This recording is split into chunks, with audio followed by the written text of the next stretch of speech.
আসসালামু আলাইকুম। আজকে দেখো ডিজাইনার টপসটা তো আমি স্কার্টের ভিডিওটা দিয়ে দিয়েছি। তো এখন আমি আজকে টপসটার ভিডিও দেখাবো। তো প্রথমে এটাকে আমি একটা বাটিক কাপড় ছিল, সেটাকে আমি ৪ ভাঁজ করে নিয়েছি। তো ৪ ভাঁজ করার পর এটা টপস কাটিং যেহেতু এটাকে আমি কাট নিয়েছি ৪ ইঞ্চি। আর এটার বগল আমি ৪ ইঞ্চি নিয়েছি। আর লম্বা নিয়েছি তো ১৭ ইঞ্চিতে দেখতে পারতেছেন। এখন এটার যে সাইডের যে সেটা নিয়েছি ৮ ইঞ্চিতে। এভাবে করে সুন্দর করে হাফ ইঞ্চি একটু ডাউন করে সেলাই কাটিং করে নিচ্ছি। তো কাটিং করতেছি কীভাবে দেখতেই পাচ্ছেন। আমি কিন্তু সব কিছু বলে দিচ্ছি যে কোথায় কতটুকু দিবেন। এই যে ৪ ইঞ্চি ও নিচের থেকে উপরে ৪ ইঞ্চি আমি একটা কোনা কেটে নিলে কিন্তু আমার ফাড়া হবে এই কারণেতে। এই যে কাপড়টা দেখতেছেন, এই কাপড়টা হচ্ছে আমার মানে আমি একটু কুচি দেবো সামনে। তো দেখতে পেতেছেন যে ১ম এ দেখতে পেয়েছেন যে আমি কোথায় কুচিটা দেবো। আমি সামনে যে কুচিটা ছিল সেই কুচিটা মেটা দিয়ে দিব। তো এই যে কারণে এটা কাটা ছিল সেটাকে আমি জোড়া লাগিয়ে নিচ্ছি। তো জোড়া লাগানোর পর আগে আমি ১ম এ এটার নিচে যে দাগটা দেবো মানে দাগটা আমি একটু ভাঁজ করে নিয়ে নিয়েছিলাম। তো এখানে আমি কুচিটা দেবো। তো দেখুন আমি কুচিটা কিভাবে দিচ্ছি, আমি কিছুটা সেলাই করার পর আমি কুচি দিচ্ছি। মানে হাফ ইঞ্চি করে কুচিটা দিয়ে দিচ্ছি। তো এভাবে আপনারা পুরোটুকু কুচিটা দিয়ে দিবেন। আপনারা যদি বুঝতে অসুবিধা হয় সেটা কিন্তু আমাকে কমেন্টে জানাবেন, আমি রিপ্লাই দিয়ে দেব। আর যদি কোথাও কোনো সমস্যা হয় সেটাও কিন্তু কমেন্টে জানাবেন, আমি বলে দেব। তো এভাবে আমি পুরোটুকু এভাবে কুচি দিয়ে দিচ্ছি। দেখুন আমি কীভাবে কুচি দিচ্ছি। এখানে আমি পারতাম আমি কাপড়টা কাটি নাই। আমার ইচ্ছা হয়নি কাটি নাই। তো আপনারা যদি যেটা চান তাহলে কিন্তু এটা কেটে ফেলতে পারেন। তো এখন এভাবে সেলাই করার পর উপরে আমি একটা চাপ সেলাই দিয়ে দিচ্ছি।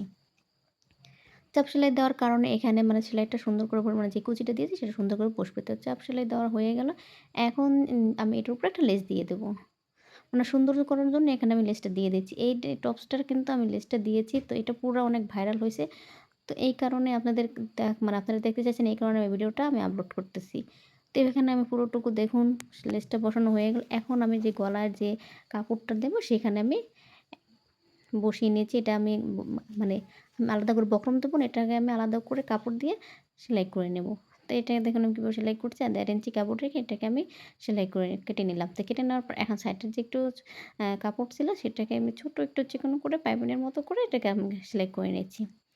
দেখেন দোনো যে সামনে পিছনের গলা সেখানে দোনোটাকেই আমি এরকমভাবে সেলাই করে নিলাম। তা সেলাই করার পর এখন আমি এটা যে সামনের পার্টটা সেটাকে আমি লাগিয়ে নেব।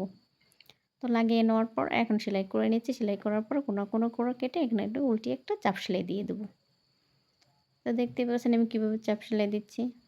খুব সহজভাবে আপনাদের দেখানোর চেষ্টা করি। তারপরে যদি আপনারা না বোঝেন তাহলে সেটা কমেন্টে জানাবেন। এখন এই লেসটা সুন্দরভাবে গোল করে বসবে না দেখে আমি একটা করে ফুলটা বসিয়ে সুন্দর করে লাগিয়ে নেব। তো দেখেন আমি কীভাবে লাগাচ্ছি মানে এই লেসটা তো সোজা কাট এইজন্য আমি মানে গোলভাবে মানে দেখতে পাচ্ছিলাম যে এটা গোলভাবে লাগাই কিনা দেখি গোলভাবে লাগে না। তো আমি একটু ভেবে চিন্তে বললাম যে ফুলগুলো কেটে যদি আমি লাগাই তাহলে দেখতেও সুন্দর লাগবে এবং গোলও হবে। তো সেই অনুযায়ী আমি এটাকে কেটে নিয়ে সুন্দর করে বসিয়ে দিচ্ছি। দেখুন আমি একটা করে বসিয়ে দিলাম। তো পুরোটা কিভাবে বসানো হয়ে গেল দেখেন এক সাইডে একটু কম হয়েছে, একটা বেশি হয়েছে তো সমস্যা নেই। এখানে আমি আরেকটা দিয়ে দিচ্ছি দেখুন। তো হয়ে গেল পুরোটা মানে গলা সেলান। এখন কয়েকটা ফুল আমি এখানে সামনে দেবো মানে আরেকটু সৌন্দর্য করে মানে কালি লাগতেছিল আমার কাছে।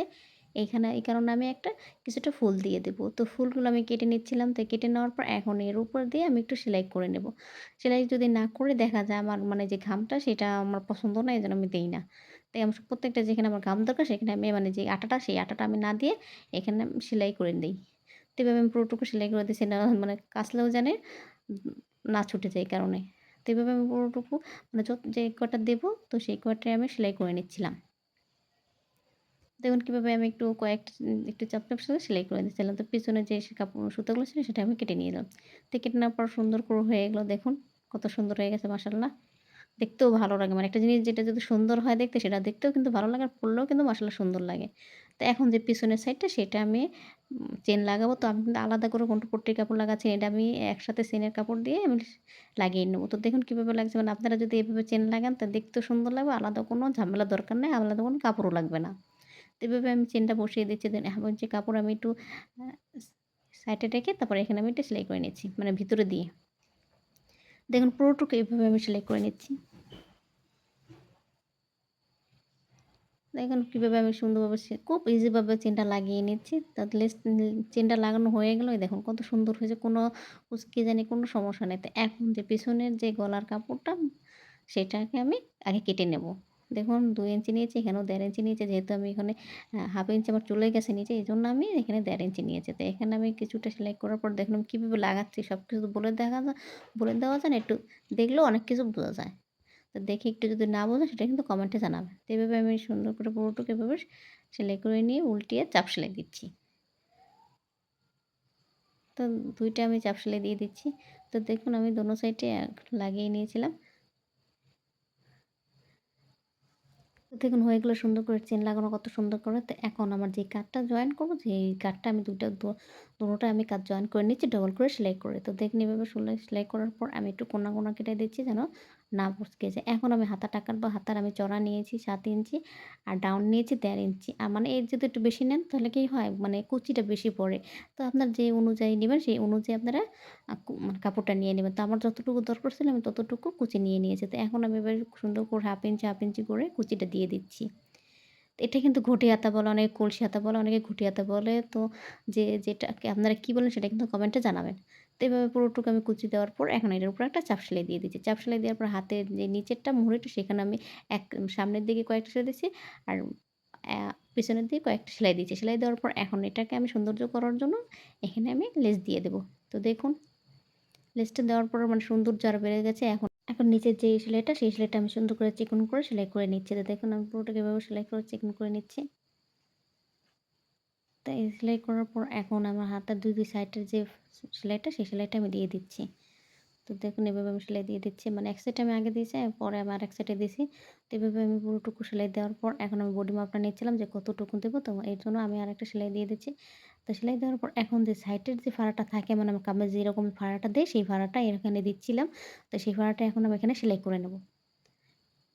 দেখুন কীভাবে আমি সেলাই করে নিচ্ছি। খুব ইজি, যদি আপনাদের মানে আপনারা যদি না বোঝেন সেটা কিন্তু অবশ্যই আমি বারবার বলে দিচ্ছি, কমেন্টে জানাবেন। তো এভাবে আমি মানে কামিজের মধ্যে যে সাইডের সেলাইটা দেই, সেই সেলাইটার মধ্যে এটা এখানে আমি সেলাই দিয়ে দিয়েছি। দেখুন সেলাই দেওয়ার পর কত সুন্দর হয়ে গেল। একটু ছোট বড় হয়নি। তো এখন এভাবে আমি পুরোটুকু সেলাই দেওয়ার পর এখন আরেক সাইডে যে সেলাইটা আছে, সেই সেলাইটা দিয়ে দিচ্ছি। মানে এক সাইডে দেওয়ার পর আমি আরেক সাইডেও দিয়ে দিচ্ছি। তো দেখুন হয়ে গেল আমার আরেক সাইডে সেলাই দেওয়া। তো এখন দেখুন কত সুন্দর হয়েছে ডিজাইনটা। তো হয়ে গেল সুন্দর ডিজাইনার টপস। তো ভিডিওটা আপনাদের কাছে কেমন লাগছে অবশ্যই কমেন্টে জানাবেন।